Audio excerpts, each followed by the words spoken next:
Hey guys, today I'm going to be looking into a game that hugely inspired the soundtrack for my current project, Castle Lovers. The game is called Moonlighter and is a charming indie title surrounding an adventuring hero merchant and their shop. Moonlighter was developed by Digital Sun and produced by 11-Bit Studios. The music, however, was made by David Fenn, an accomplished indie composer. The reason I was so inspired by David's music was due to the fact that it completely immerses you in the hometown through the use of his dynamic theming. What I mean by this is that each vendor in town, like the blacksmith, the peddler, the alchemist, your rival store, etc., have their own version of the town's theme music. Let me play a quick example of what I mean, so you can see for yourself.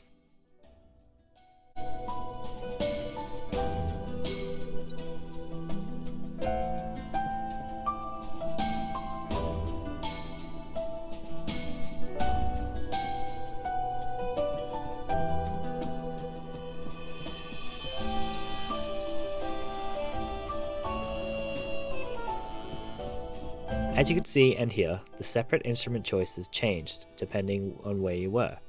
When I first played this game and walked over to the blacksmith to get some gear made, I was blown away. The only other game to have done this that I knew of was Legend of Zelda Skyward Sword, which also had a different theme for each shop in its bazaar. The reason these two games stand out to me is the way that they're able to make something boring and make it more memorable and fun.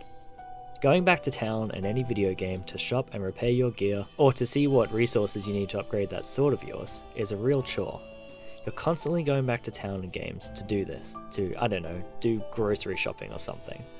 So when you go back to town and head to the shops and the music is changing with you and keeping your attention and getting you involved, it's really memorable and it's so much more fun, which is the whole entire point of playing video games in the first place.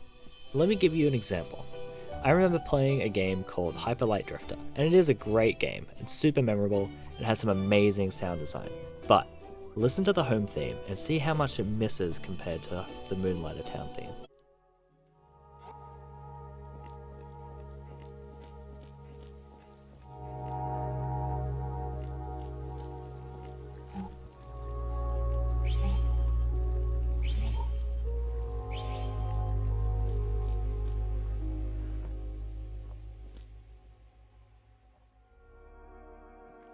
The difference is plain as day.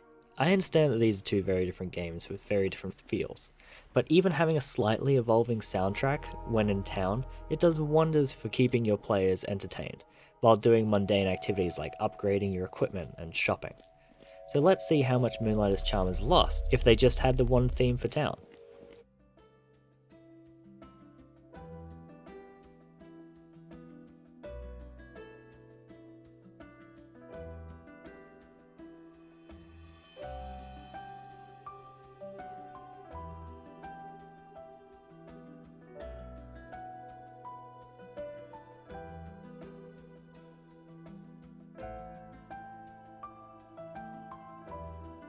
Again, you can hear the difference, plain as day, when the music adapts to your players and their actions, will always be more entertaining and memorable than just a catchy loop in the background. I recently met with a professional in the industry named Andrew Kernock, who has recently released a full run-through of their Fmod project for their game Speaking Simulator. In the video, he had this really down-to-earth moment, and he speaks directly to game designers and have their audio designers have a little bit more control in the project that they're working with and really let their imagination flow. And here's what he had to say. Add so much more variation to a game. And this kind of ties into my philosophy of how I treat game audio, or how I view it at least. The music and the soundtrack should be as alive as the game world itself. The music is easily as important as any character in the game. So the idea of having music that is all pre-rendered and just a loop in the background seems just like it's missing a huge opportunity. Like to have a baked lump of music, why would you do that? You've got a computer generating this world and you've got so much control over so many parameters, and the music that is created is typically built in a computer with almost infinite parameters all over it. So why would you not preserve some of those parameters and keep the music alive?